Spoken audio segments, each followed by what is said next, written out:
Welcome. I guess it's a privilege to be back at Confed. Been about 25 years since I walked or ran the hallways here. Hope you're enjoying your time here. I guess one question I have before we begin, the audience. What grades do we have in here? Mostly 11, 12? We have 10s? We got some 10s? Okay, so decisions coming on the horizon next couple of years, got to make some decisions. I think one of the reasons I'm here today is not necessarily to tell you here's how you should do your life or what you should be looking at.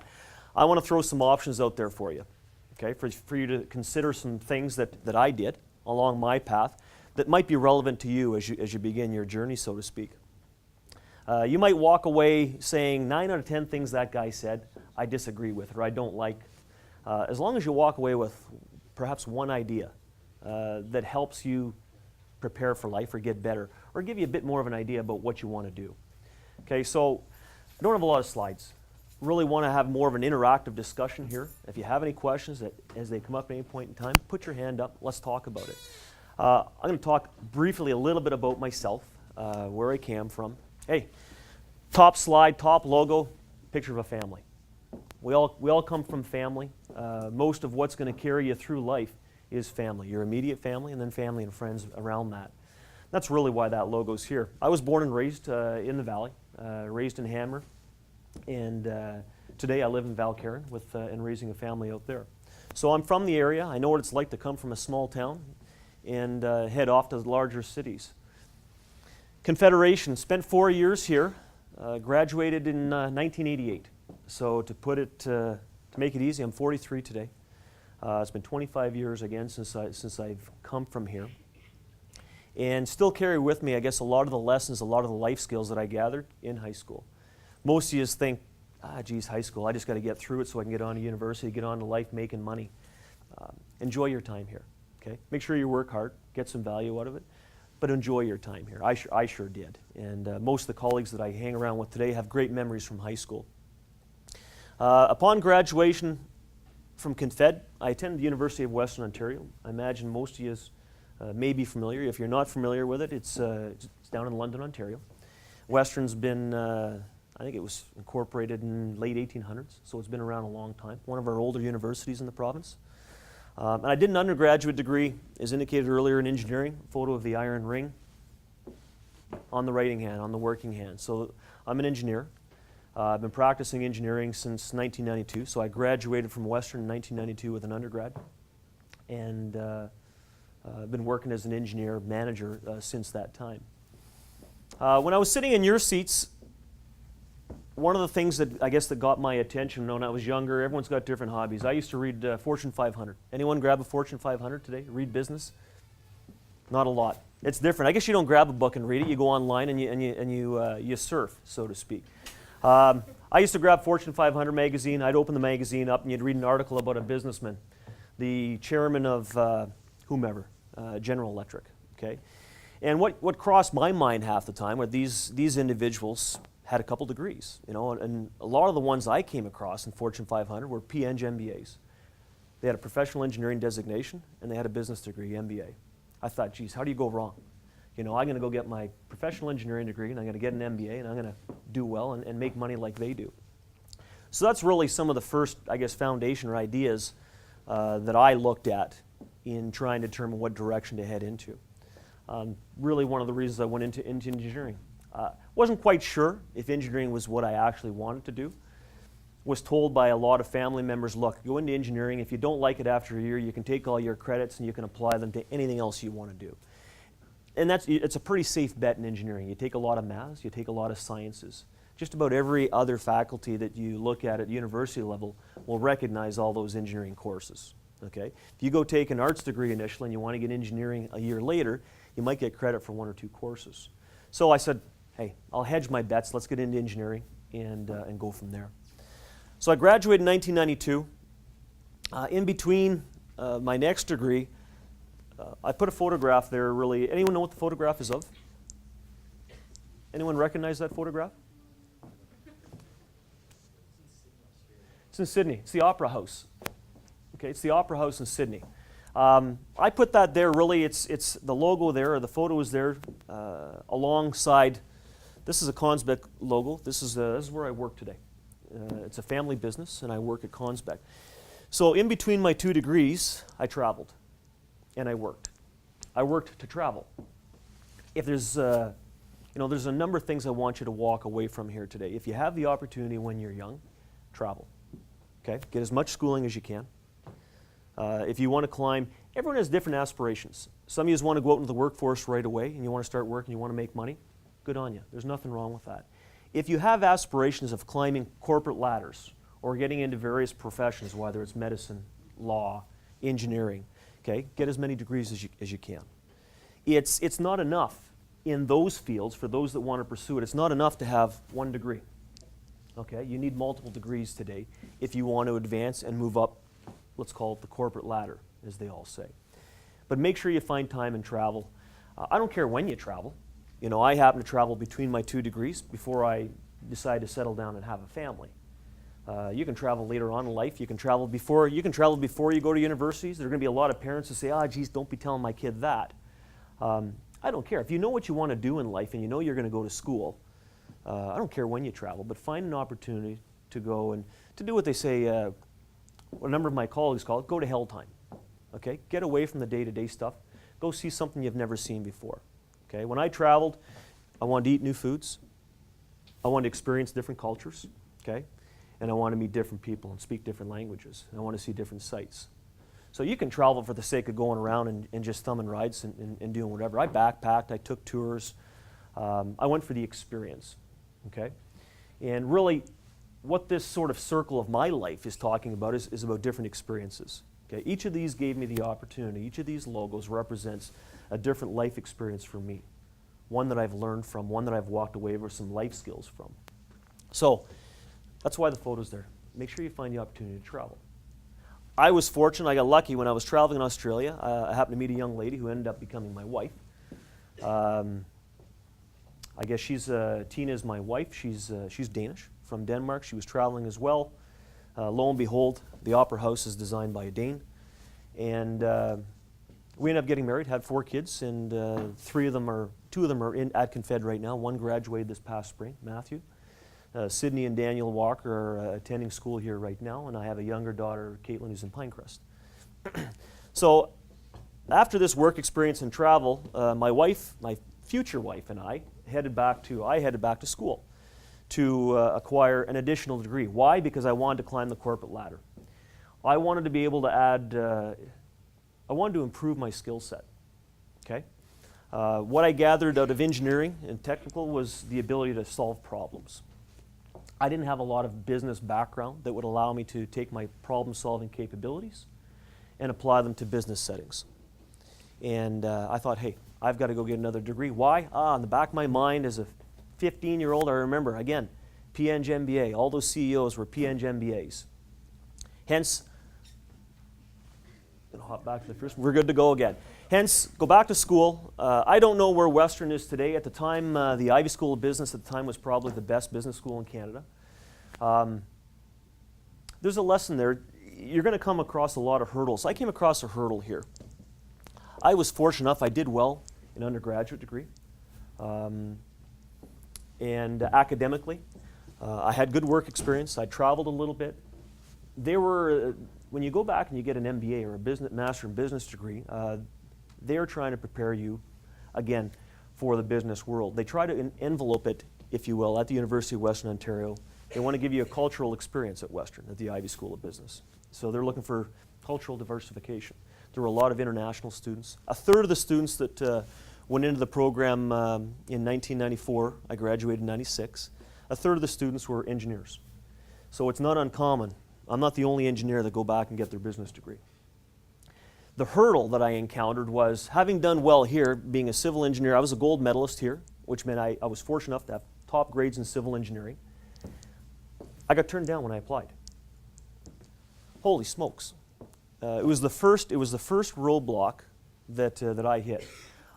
I thought I wrote an okay entrance exam to get into business school. I was always stronger analytically. I wrote a 99th percentile on the math, but I was 70th percentile on the languages.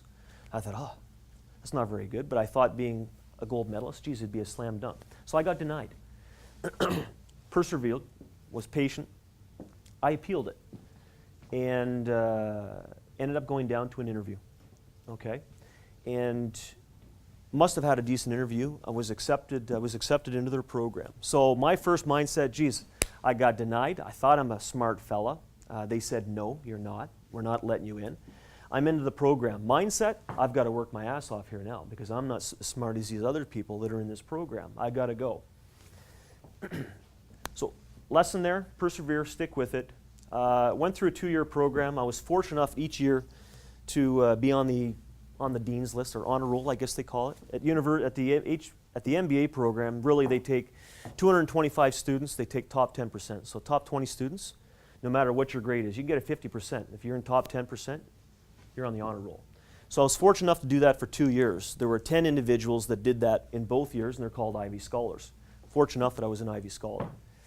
Lesson there, yeah, don't take no. Okay? Don't take no as the end-all, be-all. If you believe in yourself, you want to move forward, work hard, persevere, be patient. Okay? Be patient. Patience is a theme that I'm going to come around to a couple times during the presentation here today. Believe in yourself. Yeah, you know, small town guy from Northern Ontario, you can compete. Okay? One thing I want to point out, I want you to notice, this university, same university, located Southern Ontario. If you have the opportunity, sometimes money gets in the way. If you have the opportunity, okay, get south to go to school. Not a lot of, sometimes there are some parents don't want to hear that. There are some educational institutions and principals that perhaps don't want to hear that. Get south. And here's why. Any athletes here, soccer players, hockey players, anyone play sports? Okay. Have you headed down to Southern Ontario in the summer and played soccer in Toronto or played hockey in Toronto? Any of you had the opportunity to do that? Have you won very often down there? I mean, usually some pretty good players at the AAA level, stuff like that. Okay. Best hockey players, by and large, soccer players are in the South. Not always. Why? It's a numbers game, right? We live in a city, what? Surrounding area, 170,000 people. Toronto, surrounding area, what are you looking at? 2.5, 3 million people now? Maybe 4 million people? Okay, it's a numbers game. We have some people that can compete, but on a numbers level, if you look at depth on a hockey team, okay, we don't have that depth. They're going to provide 20 smart people for every one of ours just because of population. So why do I say you want to look at going down there academically? Well, it was pretty clear to me. If I wanted to get better and challenge myself and improve the skill set that I had to compete with better people. And I look at academics and I look at work as competing. For me to get better, I had to go and I had to study beside and I had to compete with people that were smarter than me. Now, don't get me wrong. There were people in Northern Ontario that were smarter, but there were more of them down south. Okay? When I played hockey and I went down south, get our ass kicked. Okay? I'm not going to get any better unless I go and find a way to compete with those guys. And I did in this institution here. Now, it's expensive to go out of town. I recognize that. And it may not be for everybody. Okay? But if you have the opportunity, think about it. You know, as a father, I listened to how many kids last year, my son graduated in April, and fortunate Matthew decided to go to, hey, the alma mater, gone to Western. But I don't know of more than a handful of kids that decided to go to school out of town.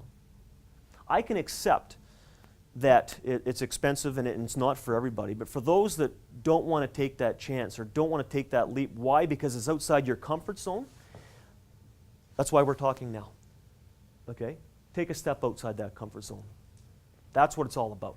It's about finding a way to climb that corporate ladder. If you don't want to climb the corporate ladder, to better yourself, to improve your skill set, to have a better life.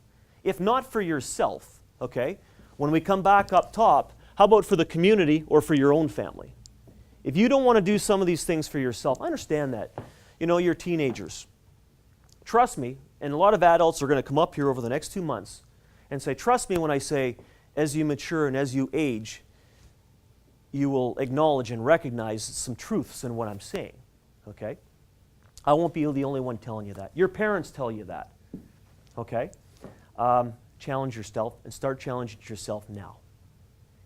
You know, take a step outside that comfort zone. Why? So that you can prepare for other challenges you're going to have in life. And again, as I said, so that you can, hey, better yourself. So why? So you can help people if you're going to volunteer, whether it's helping coach kids in hockey or soccer or athletics, or spend time like my wife. I think Tina's on the parent council board for Pinecrest. She's been involved with Redwood. She's been involved with Confederation. Not only just to say to give back to the community. Everyone says, well, I want to give back. I want to give back. Well, there's a sense of obligation to give back because others helped. I look at it a little bit differently, okay? If I come back and if some of you, again, walk away with one thing and say, geez, that guy was, I agree with this, okay? If it helps you become a better person, and you go out of town, you go to the University of Western Ontario, U of T, okay, and you become smarter, you improve your skill set, and you decide to move back into the area up here in Northern Ontario. Now here's the business side I'm looking at, right? I'm going to be selfish and say, good on you, good news, because you're going to help create jobs up here, you're going to build wealth, okay, and you're going to help pay taxes, which reduces the taxes I pay. So I guess looking at it in some sense, it's self-serving. Yes, I'm giving back to the community, and I'm hopefully helping some of you make some decisions, but you're helping me too. And you're helping my kids, because if my kids spend time with you, and they're spending time with people that are driven, okay, that are focused, it's going to help my kids get better. Why? Because you're challenging them. They've got competitive friends who know what they want in life, who are confident, who are afraid to rise to a challenge, leave that comfort zone. So to some extent, yes, it's self-serving. Okay? Volunteerism to some extent satisfies a number of your needs as an adult. The need to want to give back, the need for satisfying, I guess, to some extent that you're still needed as you age. There's going to be a point in your life where money's not that important anymore. You'll hit that part, and you'll look for opportunities to fulfill yourself, okay? And volunteerism is going to be one of those avenues. Trust me. And then it comes back up to family. I came back up in the north, so I started off with a family, came up in the north. There were 4 young figures there, 4 children. My wife and I are fortunate. We have 4 kids. And again, we're back up here in the north and trying to raise kids like everybody else and trying to help them improve their skill set. We don't insist that our kids go out of town for university or insist that they play on certain hockey teams or whatever. We encourage them. We encourage our kids to be prepared to leave the home and to go out of town. And we talk about the benefits and the merits of why we want to do that. Selfishly, we put our kids into competitive sports, on competitive sports teams. And you'll hear a lot of parents say this. Yes, it's a great way to raise your kids. Why? Because they're going to gain skills, social skills. Over and above that, it's a self-serving way as a parent to be able to pick the friends my kids have. Hopefully on those organized teams there's more commitment level than there might be otherwise. Why? Because often kids and parents have to put money in, upwards of $10,000 a year to go to all these events. It allows me to ensure that my kids are surrounded by good young people that have a goal in life, want to achieve something, want to do something. Okay? So it takes me back up to Confed. I guess so I've graduated. We've talked about volunteerism, back to family. Confed is sort of where I am today. I'm in the middle of raising a family, working at Confed, and volunteer. My wife and I volunteer a lot of our time. That's sort of where we're at today. I'm 43. I wanted to go to the next slide now and really talk a little bit more about my job at Confed, some specifics around Confed, and hopefully open up a little bit where there's some interaction where you've got some questions about skill sets to the sort of the industry that I work in. A little bit of background on Confed. Confed's a drilling and blasting contractor.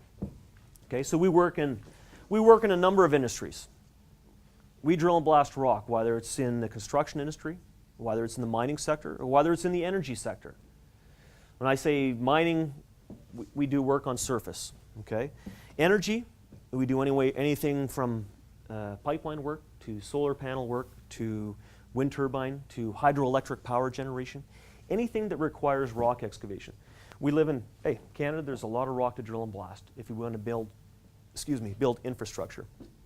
Okay, and construction. Highway 69. You're driving down south towards Toronto. The 4-lane work that's going on the Highway 469. You'll see a number of Confed drills. We do that type of work as well. About 5 years ago, Confed started manufacturing its own explosives. So not only are we a service provider now, where we provide drilling and blasting services, we're also a manufacturer now. So we've got some exposure to, I guess, different business environments, if you will. And we'll talk about that. I guess we'll start off at my current position. I'll sort of move around and we'll just sort of discuss some of these in general. And current position is vice president at Confed. My father is the president. I work in a family business. I started off as a laborer. Started working the summers when I was 14 at the shop for a couple summers. Then I went into the field.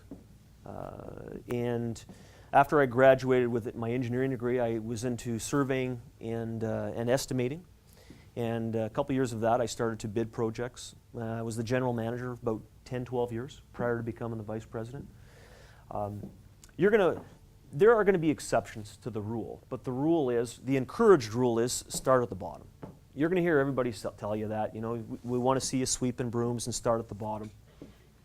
I was in a class, I think it was last year, it was civics class, I believe you call it. I was at Confed.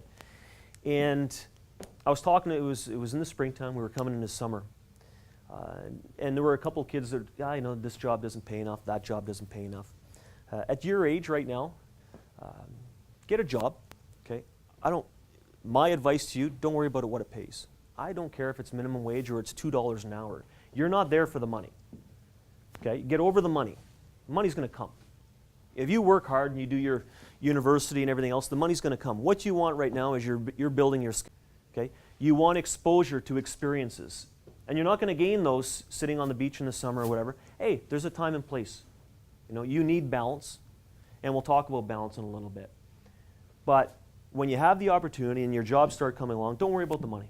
Just go and interact with people and gain some experience in dealing with people in different situations. Whether it's a labor-related situation, whether it's an operational situation, it doesn't matter. Don't worry about money when you're in your teens, okay? Get exposure, get some experiences. Yeah, maybe you get lucky and you come across your summer job that's paying 20, 25 bucks an hour. Good for you, okay? Good for you. Those jobs exist.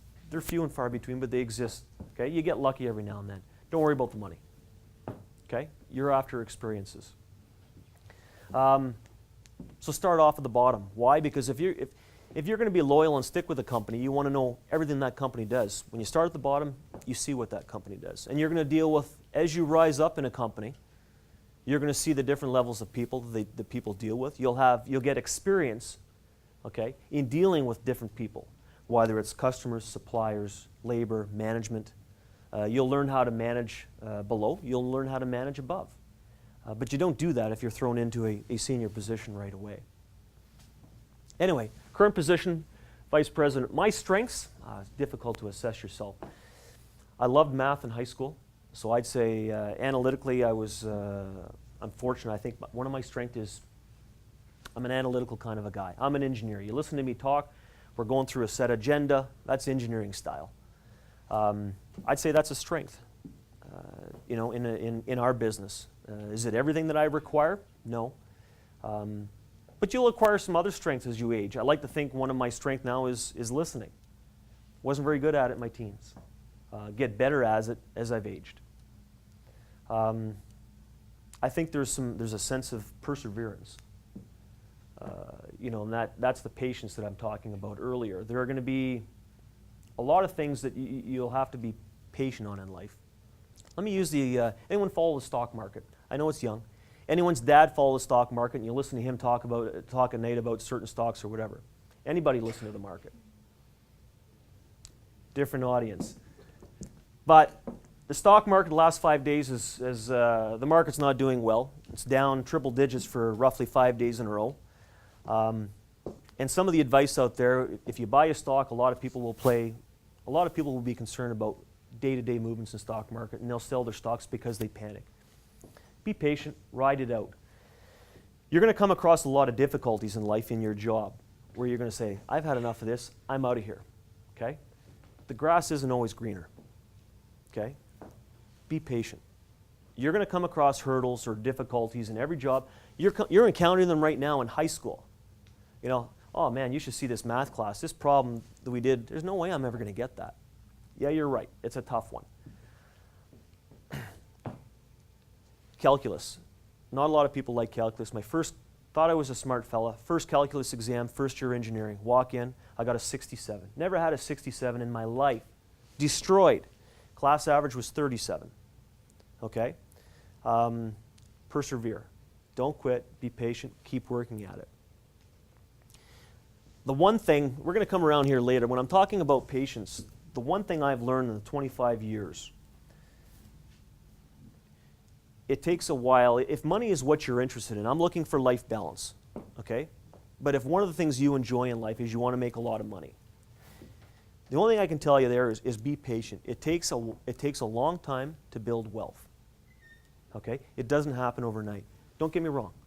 Everything's a normal distribution. Hopefully in math you've looked at your normal distribution curves, right? On average, right here, it takes a long time. There are some guys. There's going to be someone in here who's a brain in technology and computers, and you're going to come up with something and you're going to make yourself millions of dollars overnight. Good for you. I think that's great. On average, though, we're talking about averages here today, that's not going to happen. It takes a long time to build wealth. Okay? Be patient. You know, whether you go to business school, whether you're in high school, if you have business class here, you'll often see, okay, you're doing a projected financial statement, you've got revenues going up, everything is always like this. Well, it's not. Okay? Continue to work hard, persevere, be patient, recognize that it's going to take you a while to build wealth. Okay? So patience is, you know, something that's going to be important. I was asked, there are a couple specific questions here that will give you some ideas locally, I guess. We're asked earning potential in the field. If you look in construction and mining in the city of Sudbury area, engineers, engineers vary, but I mean, if you look at engineers in management position, managers in this area make anywhere from $85,000 to $125,000 a year. That's what a manager will make. If you go up to an executive level, vice presidents, you're like looking anywhere from $100,000 to $250,000. Okay? Owners can be higher than that. Owners can be less than that. A lot of the businesses in the area are entrepreneurial. There are some owners that make $100,000 a year, some owners that make millions a year. Okay? But that's an idea in the construction and the mining area. Managers traditionally $85,000 to $125,000. There are exceptions, but that's roughly the range. Okay? If you want to get into finance, after I graduated from the MBA program at Western, the best areas, really, if you wanted to maximize dollars that you could make coming out of the MBA program, anyone that was on Dean's list, you wrote your ticket. You were going to make 6 figures coming out, but you had to go in 2 fields, finance or consulting. And if you wanted to do that, you were going to work in either, really initially, you were going to work in Toronto or New York. So, you know, when it gets down to some of the other options that I'd had, it was either, I wasn't real high on consulting, I didn't like that. It was going to be finance, but it was Toronto, New York. At a different point in your life, again, we're going to talk about life balance. When I was your age, I wasn't worried about family, I was worried about money. Okay, that's all I wanted to do.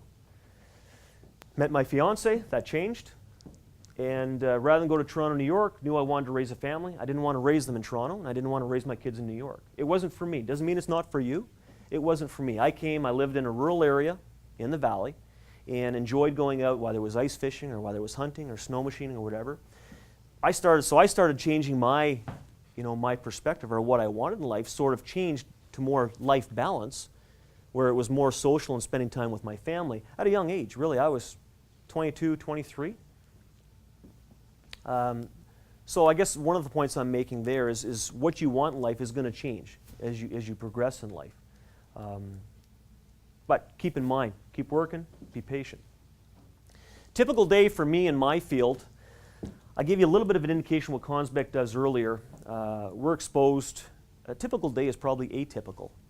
There's not a day in my business where I walk in, okay, between 7 and 9 I do this, between 9 and 10 I do that. There's always something different. It's a dynamic business.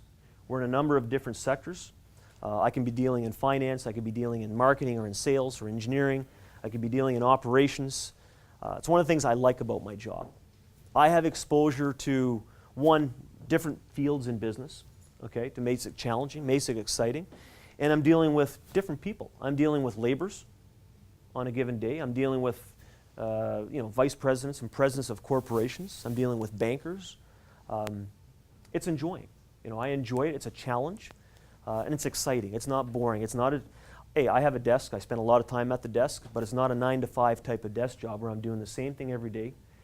But that might be for somebody. You know, someone in here says, look, I don't want the risk. I don't want the stress. You know, I just want a job where I can go in and I can get out. Good for you. There's nothing wrong with that. But work hard at it. Be the best at it that you can. Improve your skill set so that you can be the best at that job that you can.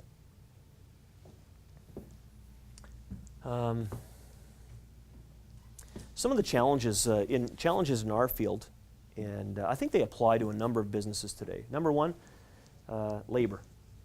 Okay, years ago in our business in construction and mining, we used to be able to draw labor to operate our equipment, to train, to become engineers and surveyors.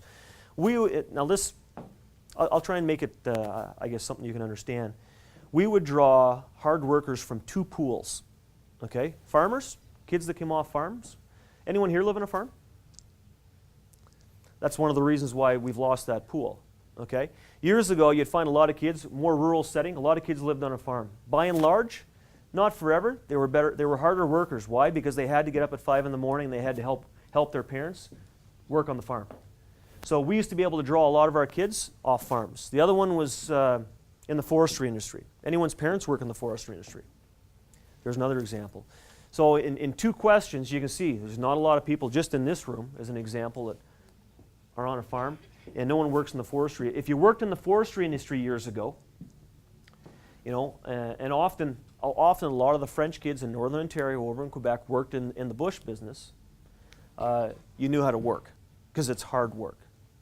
Our industry, as you can see in the background, it's a dirty business. Okay? Some people say, I'm not getting into that. You know, holy smokes, there are computers, but I'm not getting into that business. I don't have to worry about it. Yeah, I can appreciate that. It's not for everybody. Again, I'm going to put a business spin on it. Okay? 95% of the people don't want to get into it because it's dirty. There's another bunch don't want to get into it because there's explosives involved, and that's dangerous. Okay? I'm one of the other 5% that says, no problem. That leaves 5% of the population interested. I'm smarter than them. I'm going to work harder than them. I'm going to make money. Okay? I found an opportunity. Look out. Okay? Find a positive in what you're doing. If you enjoy what you're doing, don't worry about what everybody else thinks. Is it dirty? Yes, it is. Okay? Can you make money at it? We think we can. Okay? Find a positive. Find an opportunity. If you want to go do what everybody else is doing, you're going to compete with 95 people out of 100. Okay? I don't have to compete with that many people. I looked at the other 5 that are left and I said, hey, I'm smarter than them. This is going to be easy. Okay? When you walk to university, you've heard everybody say it. You're going to walk in, it's a competition now. Not everybody's going to get a job. You've got to work. They're going to say, look to your left, look to your right. Okay? Because come the end of the year, or the end of your 4-year undergraduate degree, there's only going to be one of you left. And again, I looked to my left, I looked to my right. They weren't very smart looking. I figured I was safe. Okay? Life's a competition. And you don't realize it. You're already selling yourself. I'm a prospective owner. I walk in here right now. I'm looking at some kids that are paying attention, some kids that are interested. You're selling yourself. I talk to my kids. What do you know about so-and-so, so-and-so, and so-and-so? And are they diligent? Do they pay attention? You're always selling yourself. You're selling yourself to get a girlfriend or a boyfriend, ultimately a spouse. You're selling yourself to help your company in sales. You're selling yourself in society to try and get things sold, whether it's in volunteerism. You're always selling yourself. Let's get back to the two fields. So we used to pull kids, the challenges, labor. Where do we get them? We can't get farmers anymore. We can't get kids out of the bush business. Okay, we need people. The other problem we have, 8 years ago, we're not the only company, we instituted drug and alcohol testing. Okay? We lost 40%. The first year we lost 40% of our workforce at Confed. 40%. Okay, that tested. We random test and we pre-employ. You're going to hear in the news as you age and you get into the workforce, for every lawyer that says you cannot random drug test, there's a lawyer that says, oh yeah, take your chances. We're taking our chances. We random drug test. Okay? 5 kids, guys, girls, come to a door. They're looking for a job. Okay? We tell them we have drug and alcohol testing.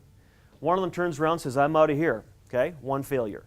Out of the 4, today on pre-employment, 1 test positive. Okay? It's still 40% hit rate for young people. I mean,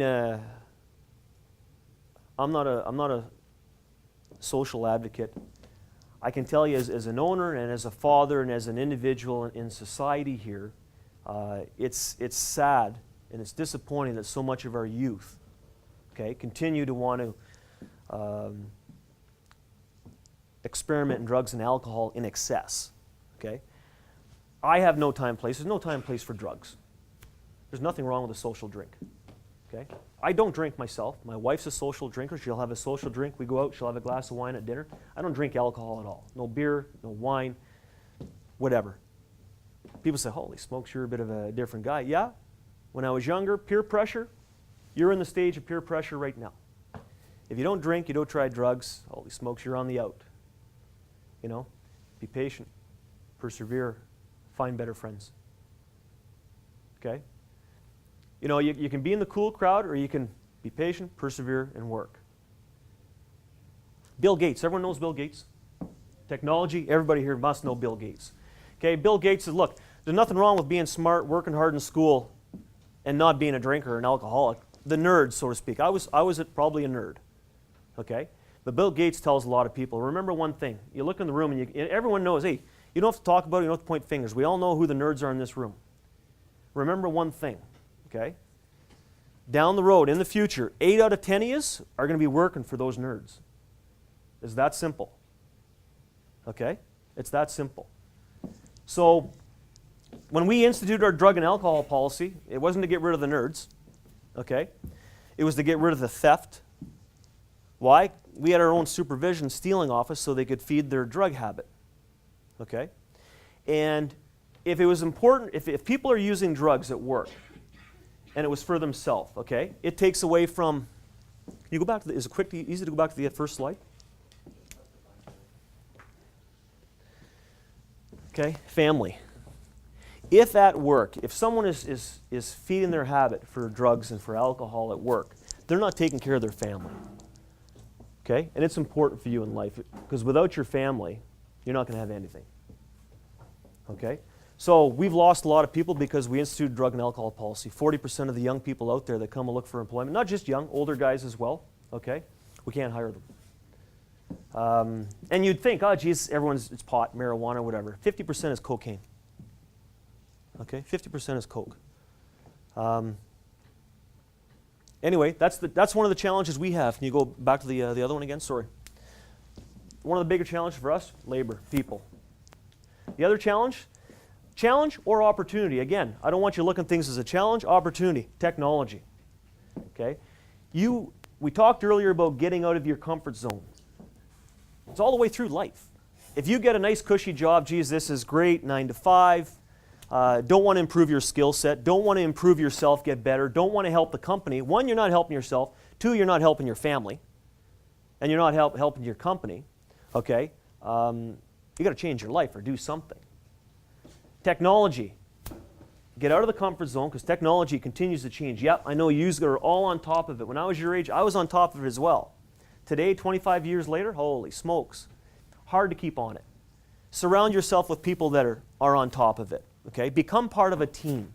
We've talked a lot here today about individuals, okay, and about yourself and about myself and about some of the things I think are important.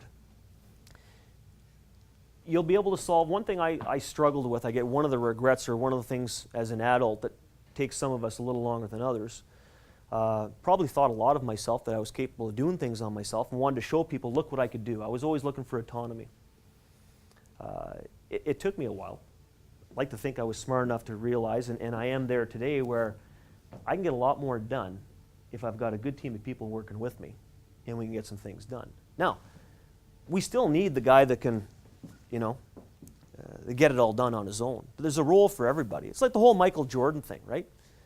Everyone knows Michael Jordan. They interviewed Michael Jordan, and the reporter said to him, he was talking about himself, and the reporter said to him, he says, Michael, he says, there's no I in team.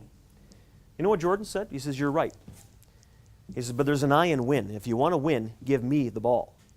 Okay? Good and bad to that. Hey, we all want Michael Jordan. Okay? But on a team, working as part of a team, much better than Michael Jordan on his own. Okay? Find the smart guy. There's someone out there who's smarter than all of us all the time. You're going to might find these people. Get on his team. Get him on your team. Together, you'll do more. Okay? It's not just about yourself. Different personality types. Not going to go into a lot of detail. We got about 15 minutes left. Again, I'm fortunate enough. I deal with a lot of people. I deal with laborers. I deal with billionaires. I deal with introverts. I deal with extroverts.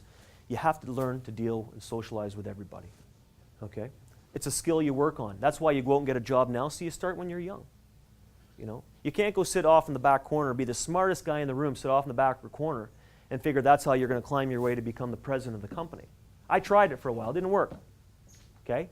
Get out there. Develop your skills.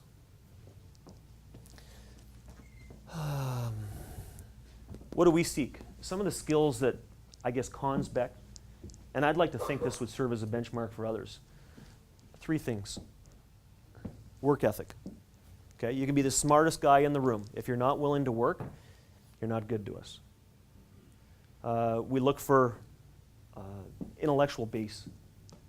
Let's just call, are you smart? Okay? Some of that's genetic. Undeniable.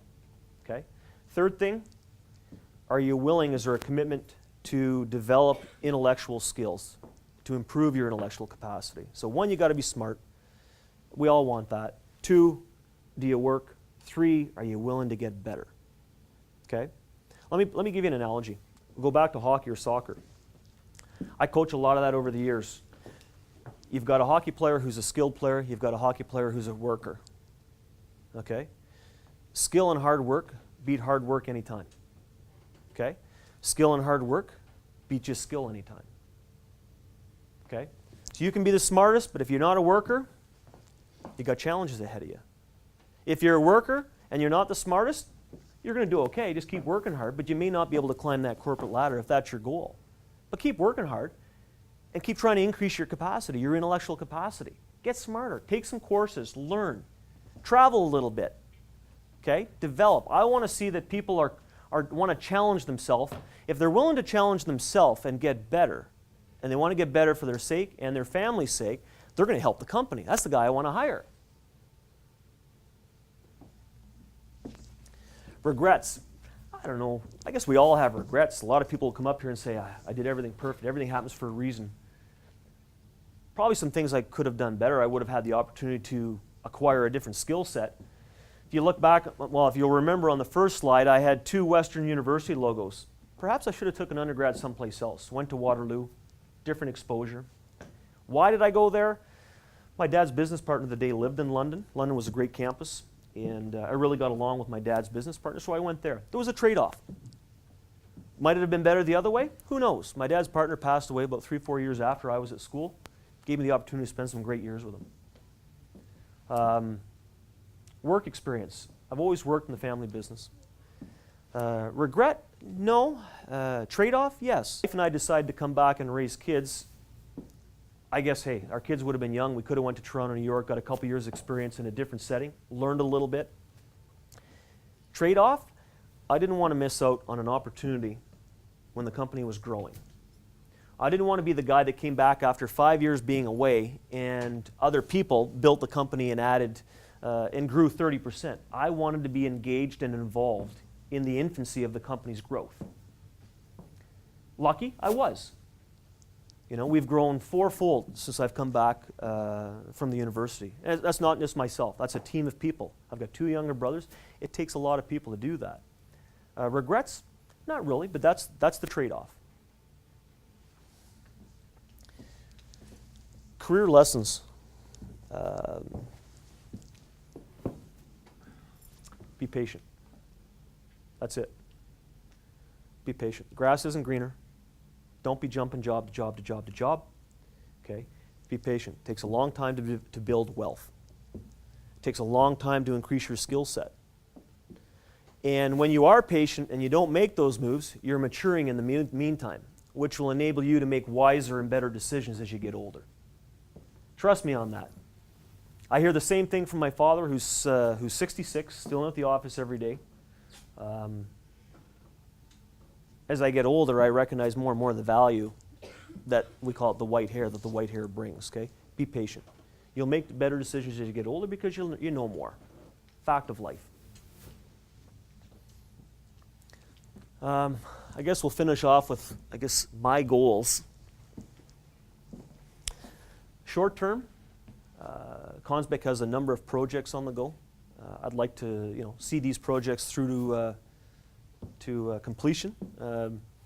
We have an explosive plant that manufactures explosives in Hager. We're in the process of relocating that to Nairn Centre. You might have heard about us in the news. We usually make the front page when there's people that don't like that. We have an explosive facility being installed as we speak in Winnipeg. We have another one that's going to be going into Shefferville, or Lab City area. Another one going out to British Columbia. The one in BC is going to be put in place so that we can compete on some of the large pipelines that you've probably heard in the news. Trans-Canada. Hey, everyone's trying to get oil, natural gas from the province of Ontario, Alberta, I should say, across the Rockies to the coast. To sell to what country? What country's taking all the commodities today? Who's consuming the U.S., but who else? Who's the largest economy in the world today? Do we know? China. Right? China, largest economy in the world, has passed the U.S. pretty much. Okay? In demand for commodities. In demand for commodities, not manufacturing yet. So, short term, we want to be able to tap into that work. It's big work. Probably $1 billion worth of drill blast work out there. Long term, both professional, I'd like to grow the company. I'd like to become the president. I have a goal. I'd like to be the president of the company someday. Nothing wrong with that. I'd like to be the president. I'd like to double the revenue and maintain our gross margins. From a personal perspective, I'd like to see all my kids get married. I'd like to see all my kids get a university degree. Sounds tacky, but I'd like to have some grandkids. And would like to be able to offer help to my children long term, financial help if they need it. We can talk a lot about money. Life balance. I've gone from being a money-hungry fellow to more of a life balance fellow. It happens to a lot of adults. I think it's a healthy thing. I think it's a good thing. Money's not everything. You've heard that all the time. But I can tell you one thing. It's not everything. Health is everything. It's not everything, but it makes life easier. Okay? No doubt. It makes life easier. Okay? And if you want a bit of an easier life, get as much schooling as you can. Some of you don't need it, and it'll work out great for you. I play the averages. Get as much school as you can, work hard, and if you're lucky enough to get a job where you're able to make a lot of money, it will make life easier. Something happens health-wise, I've got to go do something, or one of my kids needs something, I pay for it. Okay? And it happens. But it doesn't mean anything. It's just money. Okay? Family and health is everything. If you have money, makes it easier. So don't be ashamed to talk about money or about wanting money. There's nothing wrong with that. Okay? Nothing wrong with that. Got to be some questions. That's sort of my spin. Who wants to get into, anyone have any interest in getting into engineering someday? That type of field, construction or mining? Yeah? Let me ask you a question. I have a couple of questions. Put your hand up if you, forget my presentation, you never even heard it. Anyone have any hopes of going to university out of town? Who'd like to go out of town? Okay.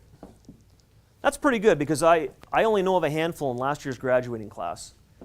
It wouldn't be 10. Okay? Would it be around 10? How many graduated? 120. So let's say 10%. So 10%. I see 50% here. So I'm not saying it's not going to happen, but good on you. That's a great starting point. Okay? Hey, if you decide to go someplace else in the world and stay, great. If you end up coming back here, great too. Okay? Be happy. Anyone want to go direct into the workforce? Not go to university? Anyone not like school? Hey, it happens. There's nothing wrong with that. If you don't really like school and it's not for you, you want to get into the workplace, anyone here want to go directly into the workplace? Nothing wrong with that. Work hard. Hey, work hard. if others are going to go into education, by default, when you go and apply for a job down the road, they're going to look at who's got more education, and they're going to give you the first opportunity to get that job. Doesn't mean you're going to get it.